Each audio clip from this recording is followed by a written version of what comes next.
Yeah, so that was Solo, a Star Wars story. I'm here with Ryan, Chewbacca, and Mike. That's pretty good. So remember when we were talking about how, oh yeah, there's going to be a Star Wars movie every year, every 6 months or whatever, and it's going to not be as big a deal every time a Star Wars movie comes out? Yeah, that happened. And we were also talking about, oh, one day there's going to be a Han Solo origin story. It's going to take away all the mystery of Han Solo. Yeah, that happened too. So Yeah. I thought it was okay. What do you guys think? Yeah, parts of this movie I thought were fine. I liked it more than Rogue One, mostly because the characters in this weren't planks of wood thrown together. They were people who talked and did stuff together. I mean, there's one character that ruins the movie, but mostly I thought it was just average, which is surprising because the movie had two directors who were fired and then replaced with an elderly man director who shot the most of the movie. The whole movie he shot over. So the fact that it flowed together as well as it did is kind of surprising. Yeah, that's cool trivia because I really didn't know anything about the backstory. Because I feel like we just saw a Star Wars movie like last December, and it's just like, okay, I wasn't really ready for this yet. But this is the most expensive Star Wars movie. Is it really? Because they had to reshoot all of it. Wow. Yeah. If you have seen the original Star Wars trilogy, you know almost every single plot point that happens in this movie. Because literally, it's paint by numbers. It's Han said he took a shit on Tuesday. In this movie, he'll take a shit on Tuesday. Yeah, totally. It's like they start the movie off, the first thing you see is the dice. And then a few minutes later, you see the invention of the name Chewie. Yeah. Where that comes from. And then a few minutes later, the Millennium Falcon. And actually... It really is a lot like Force Awakens, how they did the same like plot points. Like every 5 minutes, you got to bring in I remember that part. Yeah. I was waiting for the scar, the chin scar. I think he already has it. Does he already have it? If they did the chin scar, it would have been too close to Indiana Jones 3. Yeah, well, that's what I was thinking. So each of his characters needs to invent with the origin of the scar. Wait, speaking of Indiana Jones, did you guys notice the idol from Raiders of the Lost Ark? On the bar? Yeah. Yeah. I noticed the crystal skull. I noticed the crystal skull, though. That's not the same crystal. No. It is a crystal, but the idol from Raiders is there, Really? and it every single scene I couldn't stop staring at it because I have one that sits on my desk, so I'm so used to seeing it. The biggest problem I had with it was just that he looked nothing like Harrison Ford. He didn't seem to act like him really either. Like, I just could not buy it. And it goes with everybody. Like, the actor who plays Lando, like, he doesn't look like Billy D. Williams. Although you could tell he was studying Billy D. Williams' performance and was trying to do, like, the rhythm and pace of his voice. Yeah. But with Han Solo, it seemed like they were kind of like, nobody's ever going to be like Harrison Ford, so maybe they were kind of like, let's not get too close because then it would be... I actually prefer when they do that kind of thing. It bothers me when, since Star Wars, I got to go to Star Trek. When Chris Pine's performance, he doesn't try to mimic William Shatner, and I think that really helps. And I think they But then did you the have same thing McCoy, here. and like Who McCoy nails is it. doing like this spot on. Who's basically like, you're dead, Jim. Yeah. I have to say, I felt way more strongly about it in Star Trek. Like, I was like, I hate this. I don't like. In this movie, I was like, oh, it's a Star Wars movie because I think it's less serious to me. It's way more because you're more into Star Trek. I prefer the previous examples, like in the whatever however you feel about the prequel trilogy, I felt like the casting was like really close to what you would think. Like Ewan McGregor? Ewan McGregor, yeah. McGregor, he was like That's true. spot on, like Alec Guinness, like younger. And maybe it's a lot harder to do with Harrison Ford because it's not like there's not as much of an age gap, But I mean, I know, and also, however you feel about Hayden Christensen's performance, he's had the look where you could totally buy, like, oh, this is Luke Skywalker's father, and like, I feel like with these movies, they had a good track record with casting younger versions of the characters. So when we got to this, I was like, I thought they could do a better job with making me at least just feel like it's a younger Han Solo, but I just didn't buy it. I will say I prefer this to digital de-aging, like the Carrie Fisher face in Rogue One, we're not there yet with that technology. So I'm more willing to just be like, hey, this is the guy, he's playing Han Solo. He doesn't look like him, but this is Han Solo. That kind of works in a cameo, but that would be hard to do for a whole movie as like the main character. Yeah. I feel like Harrison Ford sells the scoundrel who finds grudging redemption so much better than the actor. I don't even know his name. Does in this movie. He looks like they sell that he's a hero. He's heroic. He's good natured. He's good hearted. They constantly sell that in every scene in the movie. With Han Solo, you don't know he's coming back to save Luke at the. Yeah. You know, it's like, no, he wants his money. He wants to pay back Jabba. He wants to do this. You know, he's shooting Greedo. He's a scoundrel. He's a smuggler who finds the goodness in his heart through 3 movies. Whereas in this one, it's like, oh, he's giving the coaxium to the rebels. He's be a good guy. I don't like that. Yeah. Until now, Han's been pretty much free of all the prequel stuff. Like, he's not in any of the TV shows. He wasn't in any of the movies. They were going to put him in Revenge of the Sith, and they decided against it. So, like, that was, like, the one character we had that only existed in, like, now 2 trilogies. Yeah. But it was like, he was the only one who wasn't tainted. It's like, oh, well, now we got a prequel with Han Solo, and it's all this stuff we don't care about. Yeah. Like, the stuff we already know. Kessel Run. All right, we already know that. We already know he did that. But I will say it's entertaining. Ron Howard knows how to direct. Apparently, the other guys didn't. That sucks for them. But like, he knows how to put a scene together and make it, you know, just fun and exciting. Even though there's no suspense to any scene. I think if you're going to see this movie, you kind of know what you're getting into. Like, it's fan service and it's fan fiction, and it's like, you know, if that's what I go into expecting it, then okay, it was entertaining for like a popcorn fan fiction type of thing. Personally, there's never been a Star Wars movie since Return of the Jedi, a real one. I can't buy any of these. I think it's funny that they, you know, wasted so much time like linking it back to television properties that were going on, and my kids who have seen every episode of Rebels made zero connection to the 2 movies. No. Like, to them, everything that happened in this movie is entirely separate from Rebels, yet there is this strong connection. It feels like a Rebels plot. And by the way, Rebels is the best thing Disney's done with Star Wars. Oh, yeah? Better than all the new movies and everything. Like, that show is, like, great. Especially the season finales. Yeah. I have to check that out. Yeah, it's actually really good. There's some episodes that actually feel like Star Trek. Like, I'm not even lying. My biggest issue with this movie, and I think it's everyone's issue, at least online, is L337, the robot. I don't like what they did with Lando in this movie, because he has this droid who wants to, like, liberate other droids and stuff, and then he mentions that mining colonies are terrible.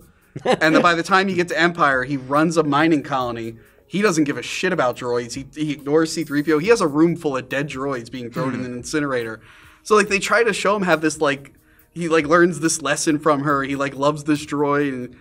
And then it's clear that he doesn't learn anything from her. He just looks like the biggest hypocrite in the galaxy now. And that really made me mad.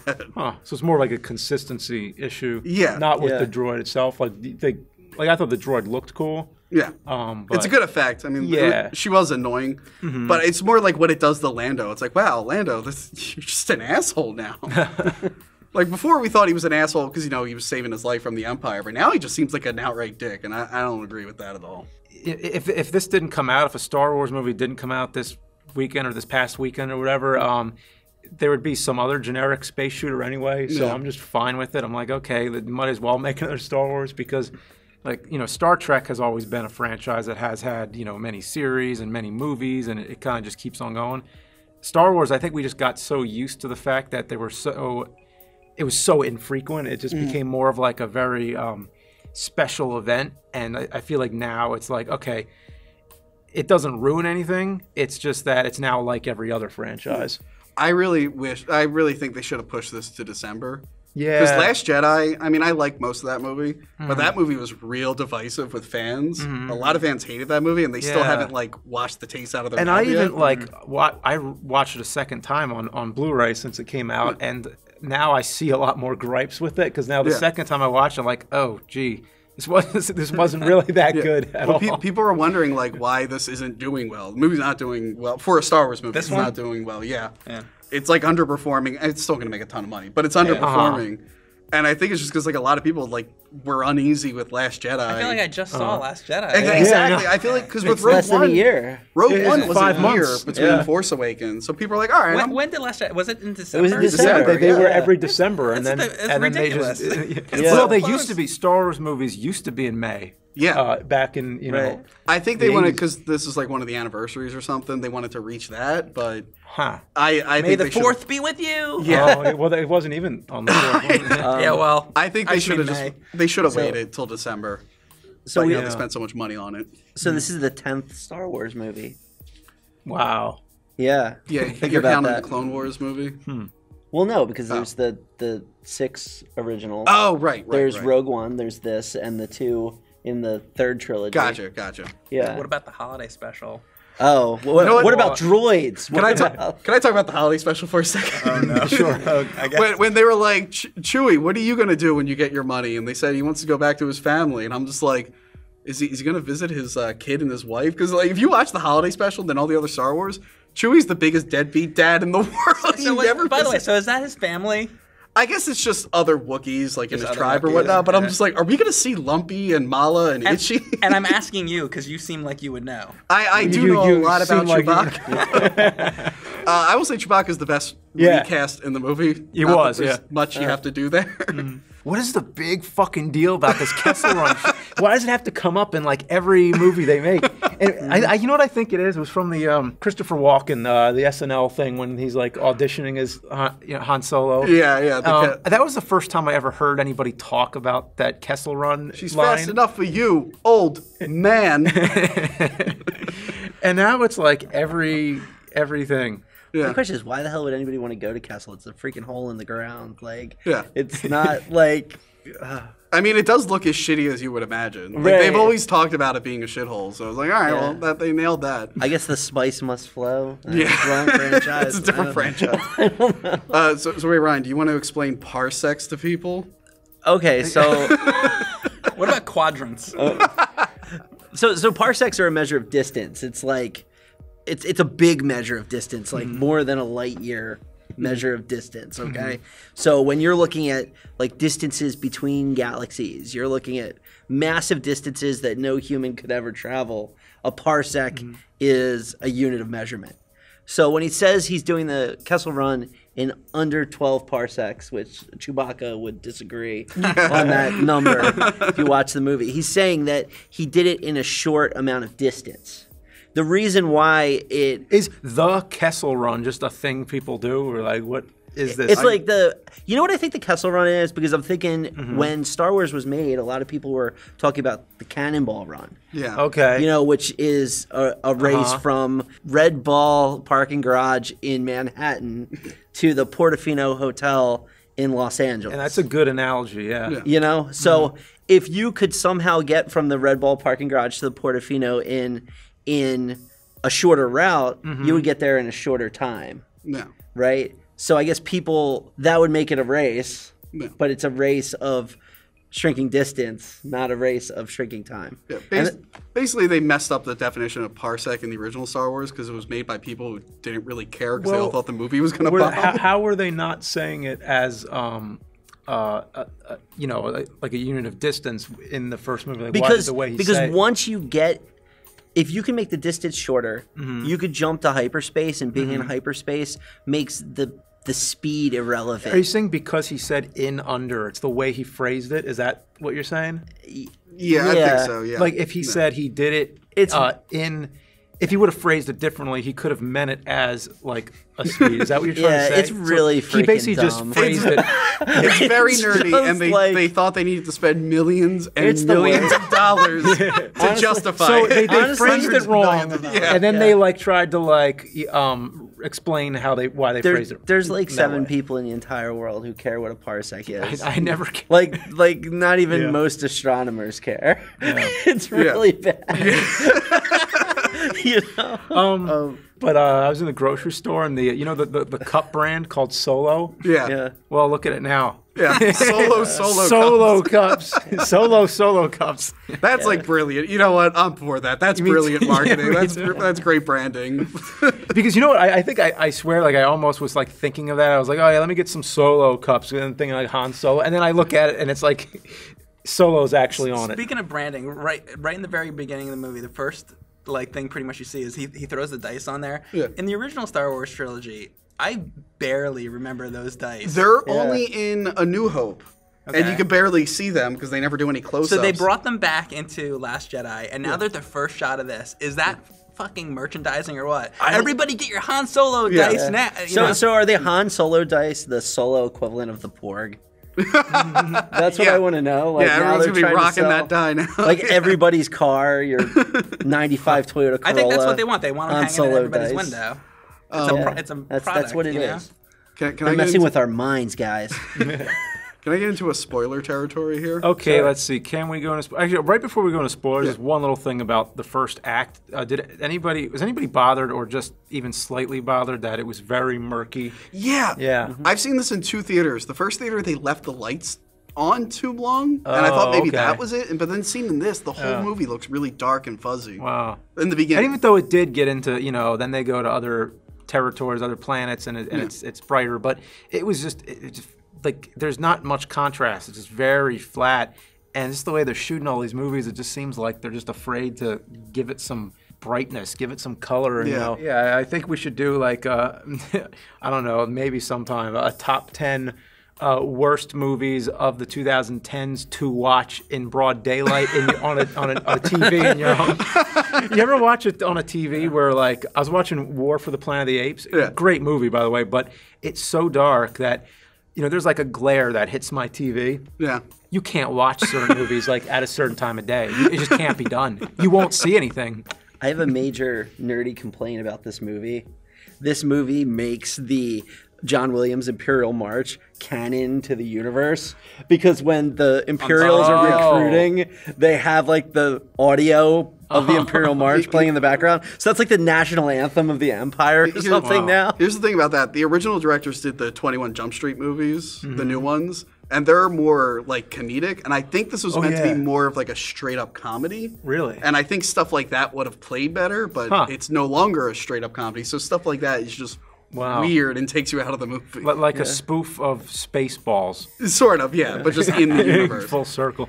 The one spoiler thing. Okay, so we're getting into spoilers now. Spoilers. All right. Spoiler. I want to ask 2 sides here. As people who don't know the current expanded universe, did you give a shit that Darth Maul was in this movie? No, I don't like Darth Maul. Okay. Was it confusing? I don't care. Okay. I mean, I didn't really feel strongly, but I was kind of glad just to see them. I don't know, because when I saw Darth Maul first watching Phantom Menace, I was disappointed that he wasn't in the movie more. And now this finally gave you a little more of him. And I feel like, even though there was no explanation as to what happened, I mean, you mentioned that you think the legs were robotic, but I mean, he's sitting in like a chair on like a hologram things, but I can't really tell. But anyway, I liked how they aged him up, and I mean, I was cool with it. The one thing I did think about the Darth Maul part was, like, it was super weird for me to see a movie that has Han Solo and Chewbacca and Darth Maul. You know what? I was just thinking about how weird it is to think about how different in tone these movies are to Phantom Menace. Think about all the other stuff that happens in Phantom Menace, and then think about this movie. How are these two things? How do they exist in the same world? I know, that's kind of like saying like Toy Story exists in the same world as Forrest Gump. I don't know. Like, I as somebody who is familiar with expanded, Tom Hanks. That's the only connection I can think of. I had to think of something quick. There's a snake in my boot. As someone who knows the expanded universe. As somebody who knows the expanded universe, I thought that Darth Maul in the movie was really dumb. Yeah. I think there needed to be a bigger bad to show how Kira was like advancing in the organization, and the comment about how where she says you don't win, you just last longer, all of that. So there had to be a big bad, there had to be an overlord. But I don't like that Han Solo's story is so tied to the main like rebellion and things. I like the idea that he came from nowhere and then got involved later. That bothered me too, yeah. So I hated Maul. Yeah. I really like Maul in the show. They somehow made him interesting. But in where this is in the timeline, it's just confusing. It's like, all right, so he made another crime organization. I guess he loses it again. Who gives a shit? It's they're making movies in between other movies. It's like it's like at a certain point, it's like where is this gonna?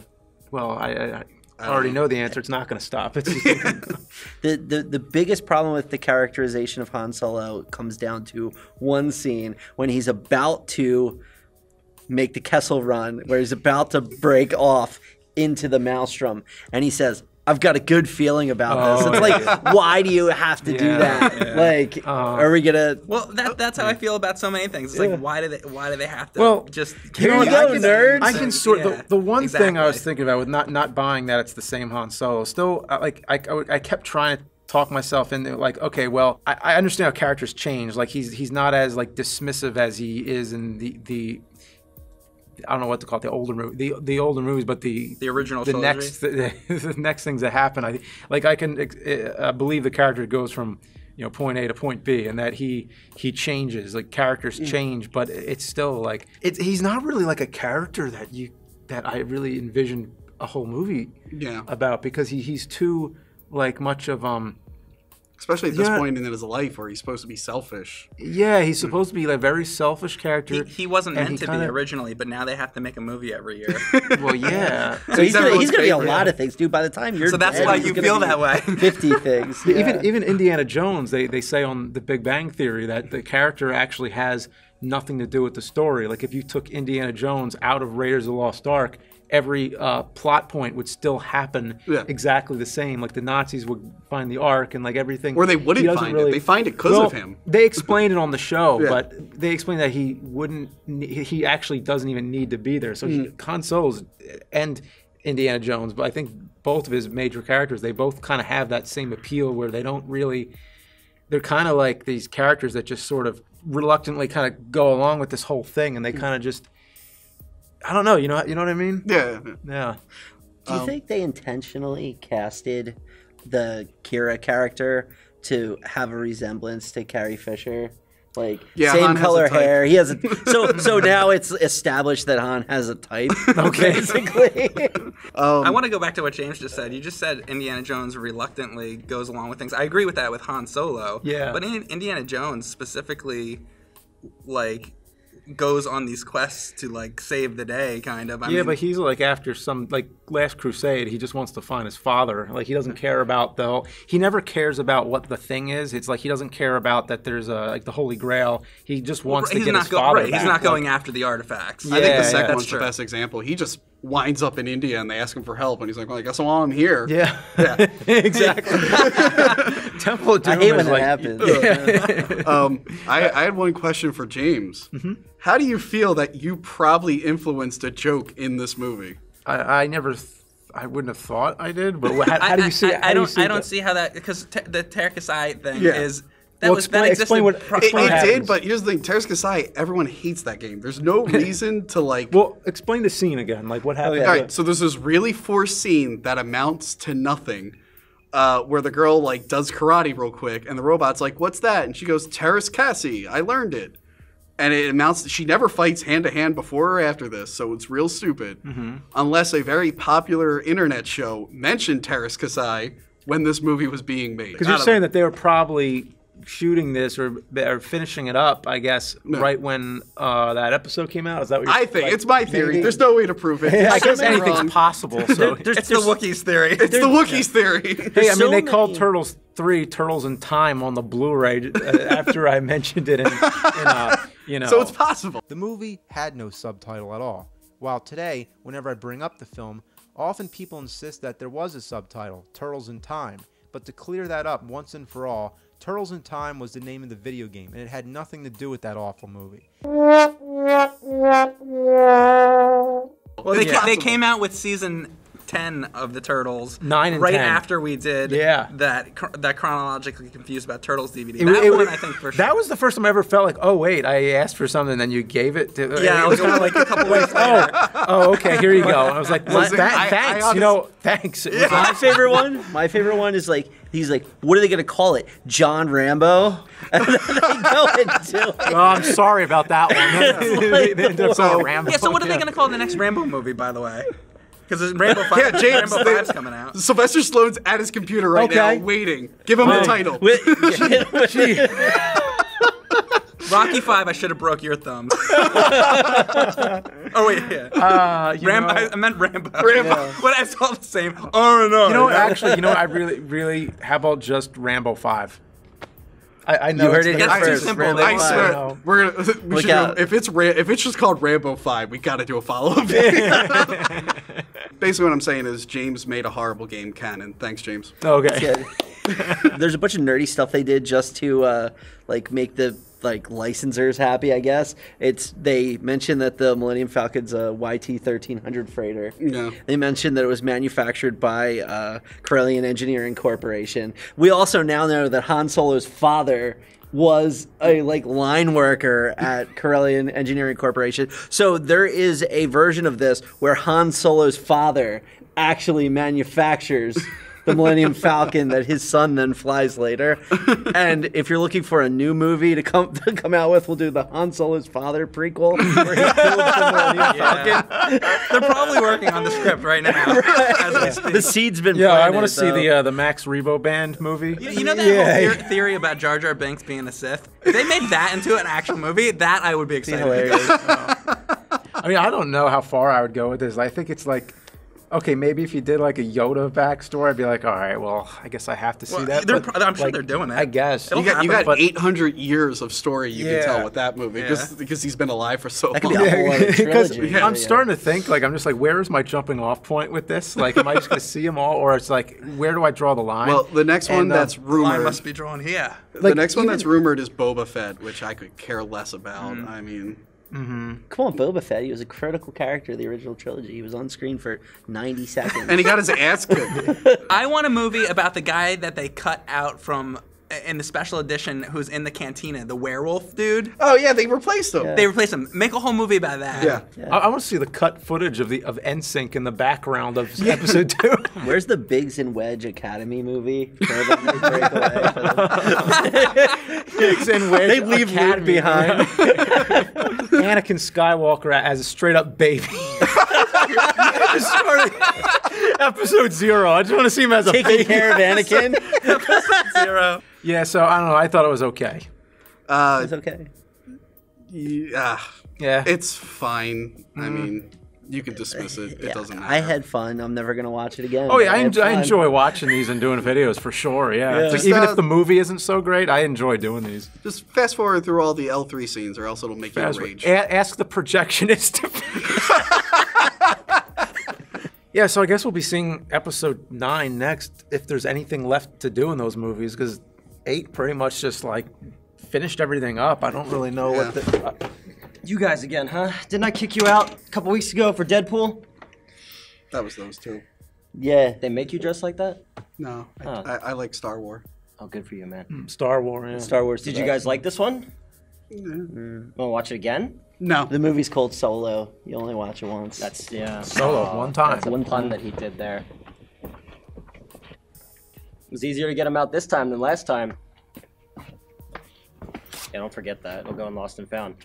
www.savetheanthonywayne.com. Save the Anthony Wayne. And if I'm just going to stop throwing them out and they could just start putting me in videos, I'm charming as fuck.